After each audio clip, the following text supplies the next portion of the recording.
Hello, all you freedom-loving people. So, D.C. is being cleaned up and more arrests were made, and Putin praised the Trump administration's efforts ahead of the Alaska summit. And we finish our exclusive story on how much the founder siphoned from China's real estate giant Evergrande. Okay, let's get into it. Today, the White House announced that there were 45 arrests made in D.C. last night, including 29 arrests of people living in the country illegally. The White House also said that over 1,650 people are now participating in the law enforcement operation. FBI Director Kash Patel also wrote on X that 16 of the arrested people were tied to the violent crime surge, and 3 of them were firearm seizures. Charges against those arrested include assault on a federal officer, possession of child sex abuse material, illegal firearms, and drug trafficking. There were also fugitive apprehensions, and 1 person was arrested for allegedly throwing a Subway sandwich at an officer. The person who threw the Subway sandwich at an officer was caught on a 29-second video. The video shows a man facing an officer, looking away for a moment, and then throwing the sandwich at him. The man runs away across the street and is chased by officers. The officers eventually caught up with him. Patel shared the video on X and wrote, "The FBI arrested this individual last night. He has been charged with felony assault on a federal officer." Later, Attorney General Pam Bondi announced that the suspect was an employee of the Department of Justice and that he has since been fired. Yesterday, the White House announced that there would be around-the-clock presence of local and federal law enforcement officers in the city. The operation also includes clearing out encampments of people who are homeless and relocating them farther from the city. In the meantime, D.C. Deputy Mayor for Health and Human Services Wayne Turnage spoke to reporters from a homeless encampment near the Institute of Peace that the city had just closed down. He said that after the National Park Service notified the city that it planned to close all encampments in the district, the city opted to tackle some of the work themselves. He said that they had more social service resources than the federal government and that they could do it the way it should be done. An embattled Los Angeles city councilman was hit with new corruption charges. Councilman Kieran Price was charged because he and his wife, Del Richardson, allegedly embezzled $800,000, which was meant for housing and public transit. Councilman Price was elected in 2013 and re-elected in 2017 with the endorsement of Mayor Karen Bass. On Tuesday, he was formally charged with 2 counts of corruption for allegedly voting to approve substantial federal grants for the city's housing authority and metro service. The grants were in exchange for nearly $1 million in payouts that his wife received through her consulting firm between 2019 and 2021. Price was already facing charges of grand theft, perjury, and conflict of interest for voting on projects that allegedly resulted in $150,000 in kickbacks for his wife. Prosecutors claim that the LA City Housing Authority paid his wife's company more than $600,000 over a 9-month period in 2019 and 2020. In the same period, Councilman Price voted to approve the department's request for $35 million in federal grant money and $252 million from the state. From 2020 to 2021, LA Metro paid his wife's company around $200,000. Prosecutors also allege that Councilman Price voted in favor of a motion that he raised to award LA Metro $30 million in public funds. And Councilman Price had also allegedly funneled $2 million in funds to a housing nonprofit that he was serving as the CEO for during the pandemic. But the lawyer for Councilman Price, Michael Schaeffler, dismissed the new allegations, and he called them a political hit job based on cherry-picked voting records. Schaeffler said in a statement, "They have gone back as much as 6 years, combing through thousands and thousands of votes to find a couple more allegedly conflicting votes, hoping that the public will overlook the fact that there's no evidence whatsoever that Council Member Price was aware of the alleged conflicts when he voted for the agenda items." But the DA's office claims that it was staffers of Councilman Price who flagged the votes as potential problems.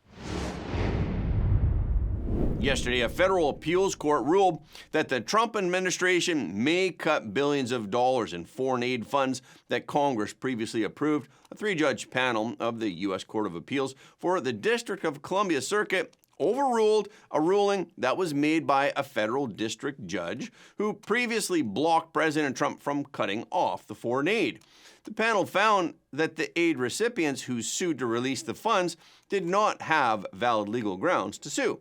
The new ruling is a major step for the Trump administration, which is attempting to wind down U.S. aid, the U.S. Agency for International Development, and to withhold funding for such programs.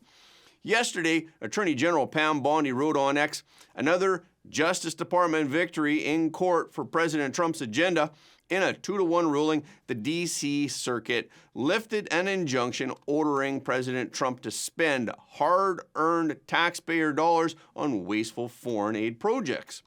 We will continue to successfully protect core presidential authorities from judicial overreach. Today, Russian President Putin praised energetic and sincere efforts by the Trump administration to end the Ukraine war. President Putin also suggested that a nuclear arms control agreement could emerge from broader peace talks. President Putin made the remarks during a meeting with senior Russian officials to brief them on negotiations with the U.S. ahead of his summit with President Trump that will be held tomorrow. President Putin said that the current American administration is making, in my opinion, quite energetic and sincere efforts to stop the hostilities, stop the crisis, and reach agreements that are of interest to all parties involved in this conflict. President Putin also said that the goal was to create lasting conditions for peace between their countries as well as in Europe and the world. And it potentially includes future agreements on controlling strategic offensive weapons, which is a reference to nuclear arms. Actually, there is a treaty between the United States and Russia called New START. This treaty limits deployed intercontinental nuclear weapons, but the agreement expires in February of 2026 unless it's extended or replaced. Today, the Kremlin said that the Alaska summit will begin at 11:30 local time on Friday at the Elmendorf-Richardson Joint Military Base. It will start with a face-to-face meeting between President Trump and President Putin, and it will be followed by wider talks. White House Press Secretary Caroline Leavitt said that President Trump plans to participate in a joint news conference with President Putin after the meeting to offer additional details about the summit. The summit will be the first face-to-face meeting between President Putin and President Trump since he took office again. Also today, President Zelensky met with British Prime Minister Keir Starmer in London. A spokesperson for Starmer said that the two had a private breakfast and they expressed a strong resolve to achieve a just and lasting peace in Ukraine. Starmer called the Alaska meeting hugely important and said that there was now a prospect for a viable solution because of President Trump's work. And today, from the Oval Office, President Trump gave more details about the summit tomorrow. We have a meeting with President Putin tomorrow. I think it's going to be a good meeting, but the more important meeting will be the second meeting that we're having. We're going to have a meeting with President Putin, President Zelensky, myself, and maybe we'll bring some of the European leaders along, maybe not. I don't know that it's going to be very important. We're going to see what happens. And I think President Putin will make peace. I think President Zelensky will make peace. We'll see if they can get along. And if they can, it'll be great. You know, I've solved 6 wars in the last 6 months, a little more than 6 months now. And I'm very proud of it. I thought the easiest one would be this one. It's actually the most difficult. When asked by reporters if sitting down with Putin in Alaska constituted a win for Putin, President Trump insisted, "I don't think it's a reward." And upon being asked if he might offer a rare earth minerals deal with Russia as part of his discussion with Putin, President Trump said, "We're going to see what happens with our meeting." But President Trump also suggested that such minerals were very unimportant. Let's return to our story of the founder of Evergrande, the Chinese real estate giant. So, how much money did the Wai-Kwan family ultimately extract from Evergrande? There has never been an accurate figure, but at the very least, 50 billion yuan was cashed out in the form of dividends, which is equivalent to about $7 billion US dollars. From 2009 to June of 2021, Evergrande Group's cumulative net profit was $25 billion. The company had almost always distributed large dividends annually, totaling nearly $10 billion US dollars. Of this amount, the majority of the dividends flowed into the pockets of Y. Qian and his friends, totaling nearly $1.12 billion.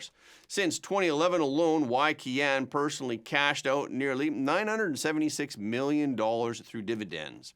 This was since 2011. But clearly, this was not the only way that Y transferred money from the company.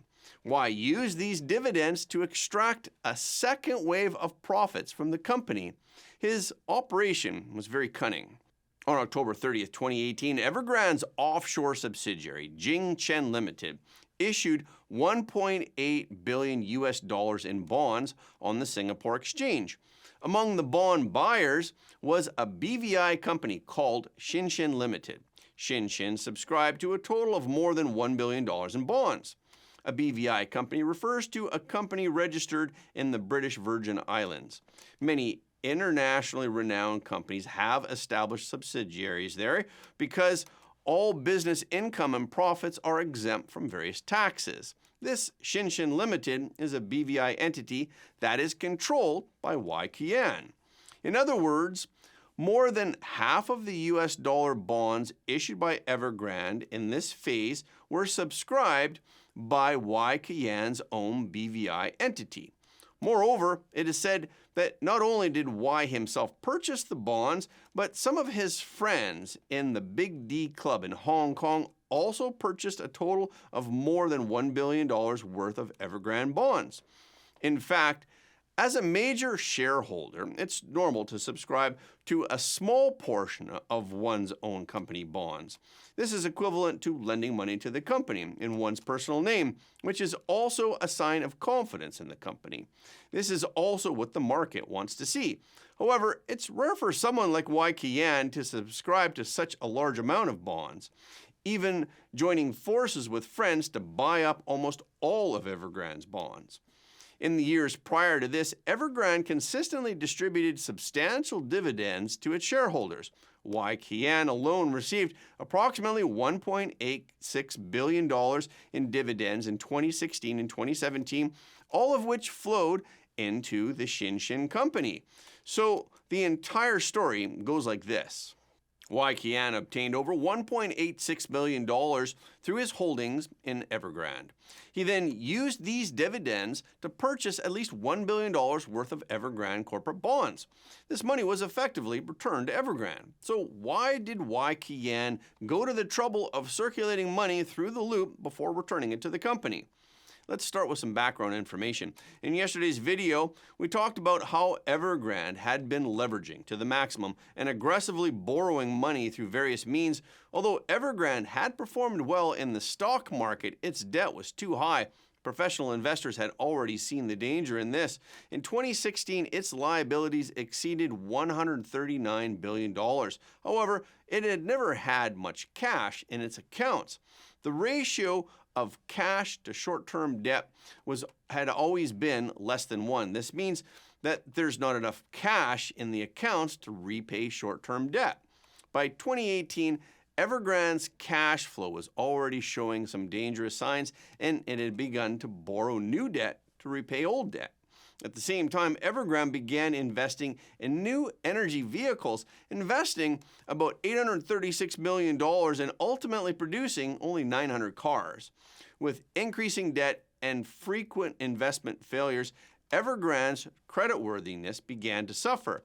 At this point, it could only attract investors with high interest rates. At the time, the interest rates on its bonds reached 13% and 13.75%. These rates were also the highest on the Singapore market in 2018. Therefore, Y. Qian's purchase of high-interest bonds from his own company effectively allowed him to earn a significant amount of interest income. This was the most direct benefit. There's another layer of logic here. He converted his shares in Evergrande into bonds, meaning he converted equity into debt. He was no longer a shareholder of Evergrande, but a creditor. When Evergrande faced difficulties, Y prioritized his own debt repayment. In the event of any special circumstances such as bankruptcy liquidation, debts would be repaid first, meaning the bonds would be redeemed, while the shares would essentially be worthless. So now we understand that at the time, Y Kian had already anticipated that Evergrande's ship was about to sink. He had no intention of saving the ship, but was busy selling off its assets. Evergrande's highest dividends were also paid during that period, from 2017 to 2019. At the same time, he was busy running to the top of the ship. In this respect, Y Kian could be considered a world-class actor. While converting shareholders' investments into his own assets, he was consistently expressing gratitude, and he emphasized social responsibility, giving the impression that he was an idealistic and responsible entrepreneur. But by 2021, the problems that Evergrande had accumulated over the many years had come to a head. In the first half of the year, merchants reported that commercial bills could not be redeemed. In September, Evergrande's financial products stopped paying out. This was followed by several overseas debt defaults. By the end of 2021, Evergrande's debt was close to $270 billion, and Y Kian continued to portray himself as a responsible entrepreneur in public. He made a series of promises stating that he would pay off debts even if it meant selling off Evergrande's assets, and that creditors and shareholders would not suffer any losses. But in reality, he just wanted to stall for time to make further arrangements. With Evergrande's huge debt, it was difficult for Y Kian to pay it off, so he made other arrangements. In August of 2023, Evergrande issued an announcement stating that Y Kian's wife, Ding Yimei, was now a third party who was independent of the company and its related parties. In other words, Ding Yimei was no longer Miss Wei. Wei Qian and Ding Yimei were married in 1983 when Y Kian was just a worker at a Wuhan iron and steel plant. By 2023, they had been married for 40 years. They had a good relationship after marriage and had 2 sons. They married when Y Kian was in a lowly position, and they did not divorce even when Y Kian was at the height of his success. But they chose to divorce at this very critical moment. Therefore, outsiders question whether this was merely a technical divorce in order to cut off debts. This way, Ding Yimei could transfer all the money overseas and avoid debt responsibilities. However, the Y couple were not satisfied. Ding Yimei also sued Y Kian and their sons, claiming that Y Kian owed her more than 30 billion Hong Kong dollars, which is equivalent to more than $400 million, and that their son owed 1 billion Hong Kong dollars, which is equivalent to about $150 million. This was an attempt to continue to transfer all the assets under their names to Ding Yimei's name. And prior to this, she had urgently purchased real estate overseas. Recently, Bloomberg reported that in September of 2022, Ding Yimei purchased 33 apartments in a high-end residential project on the banks of the River Thames in London, spending nearly £50 million.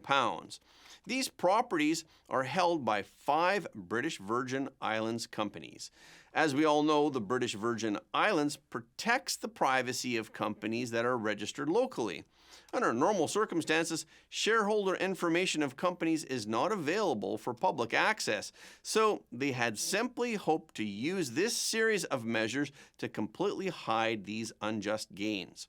Unfortunately, their actions are morally reprehensible, but they are in compliance with the local law.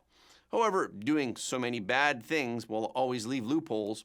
On September 28, 2023, Evergrande issued an announcement stating that Y Kian, the company's board chairman, had been arrested on allegations of criminal offenses.